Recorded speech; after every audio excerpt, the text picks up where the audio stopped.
Hello there and welcome back to Drawing Inspiration. In this video I'll be showing you how I drew Tinkerbell. Now this was a rushed image.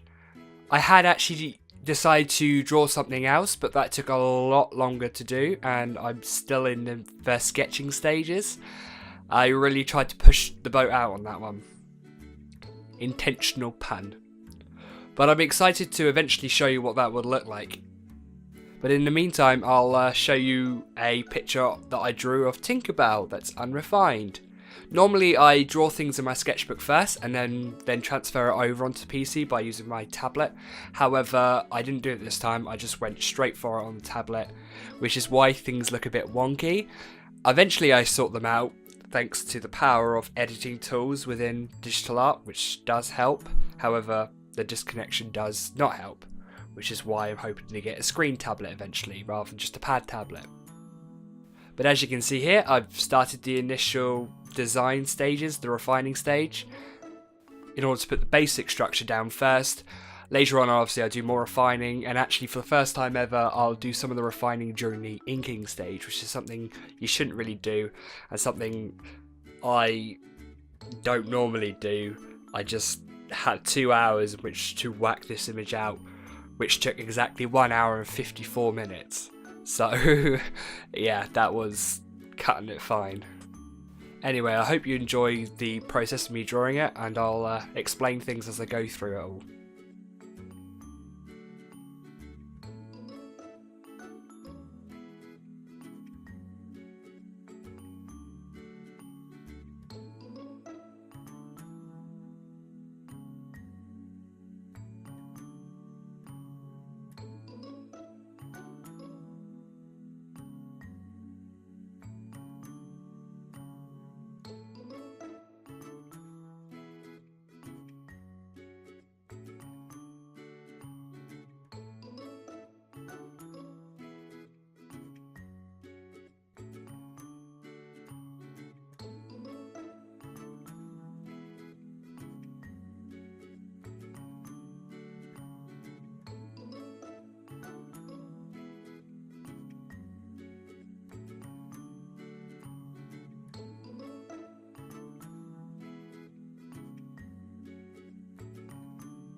As you can see here, I start my second refining stage, which I actually started to use block faces for the hands in order to help me draw the hands better, because the ones that I drew weren't that great. So I thought I'd do it again.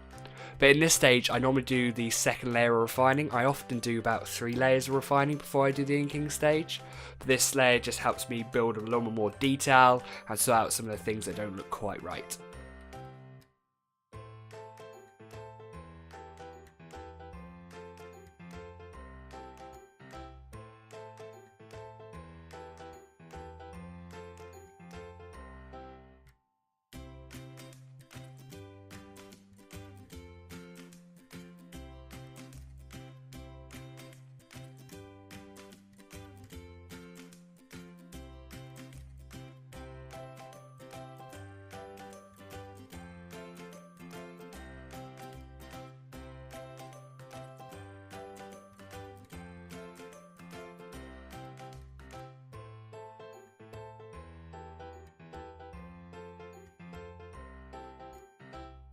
You'll notice I had a lot of trouble with the eyes and the mouth.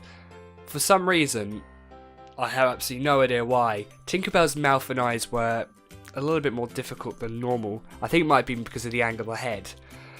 However, I do manage to get something down, and as long as you don't zoom in, it doesn't look too bad. When I zoom in for the ink stage and for the colouring stage, it doesn't look that great. However, because of how the image is done, when you zoom out, it looks perfectly fine. And because of that, I'm okay with it.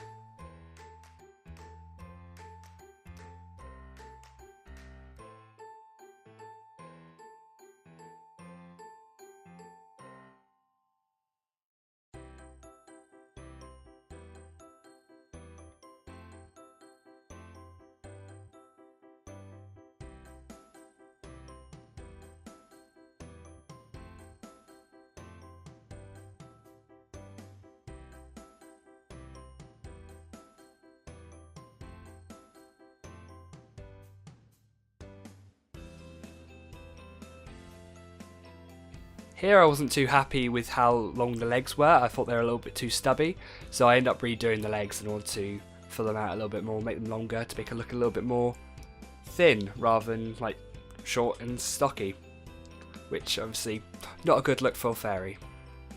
And here you can see I start my inking stage.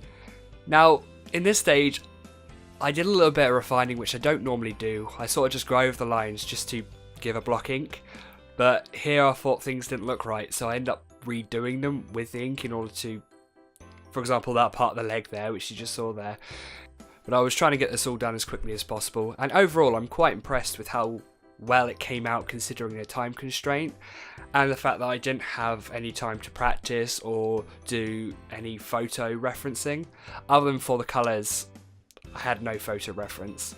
I just happened to know from memory ages ago that there was a pose like this that I saw, similar but not exactly the same. I think she was carrying a wand or something, and so I thought I'll try and recreate it in my own way.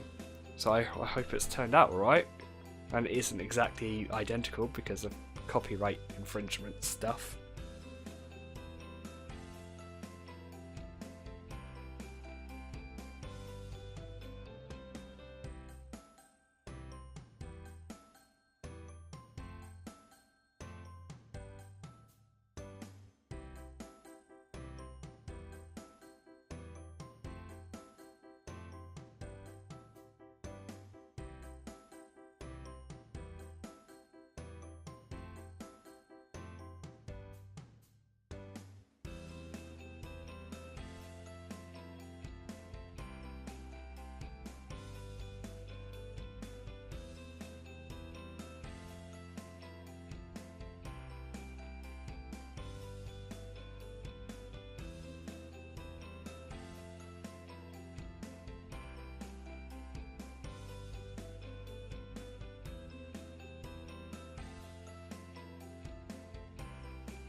Right, here you're going to see me struggle with the mouth quite a bit.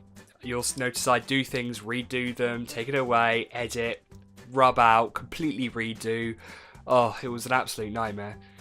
And I even like changed how I saw the image, but it just didn't turn out right. And I still can't put my finger on why I struggled more than normal. But like I said, if you look from a distance it looks fine. It's only when you're close up do you notice the discrepancies.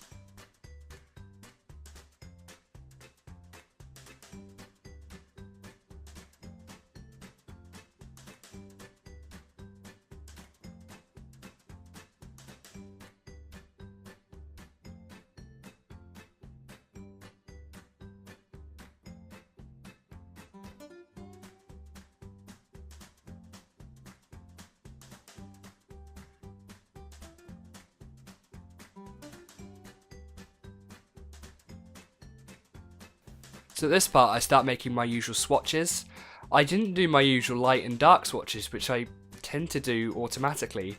Here I kind of forgot. I ended up just doing the block basic colour outlines first by using the magic wand tool and then just filling it in on a separate layer. And then create the darks and the lights later on, which is something I don't normally do, and like I said, I was rushing and I was just trying to get it done as quickly as possible. I just completely looked over my usual steps. Overall, the image didn't turn out too bad, but of course, given some time, or given more time, I believe it would have come out a lot better.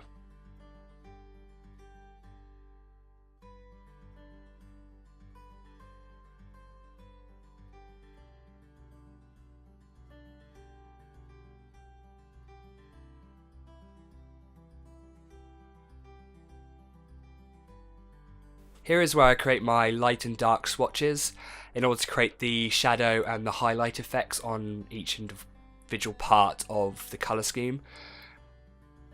I then go over it with a separate layer using the Magic Wand tool as well, just to make sure I only get the right parts to create the shadows and the highlights. I always start with the shadows first and then follow in with the highlights afterwards.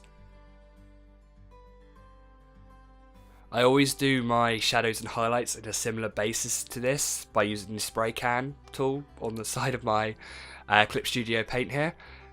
I don't know why I do it, but I think it just gives it a 3D feel to what would normally be a 2D cartoon, and you don't tend to see Tinkerbell other than when you use the usual modern animations that they're doing now.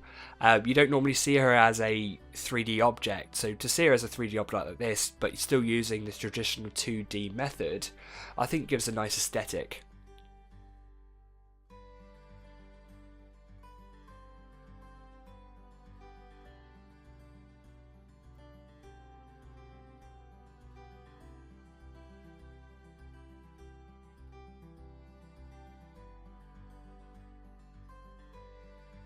Here you can see the continuation of my quest to create an aesthetically pleasing background. I did a more of a woody sort of feel to her because she's a fairy and fairies like the woods.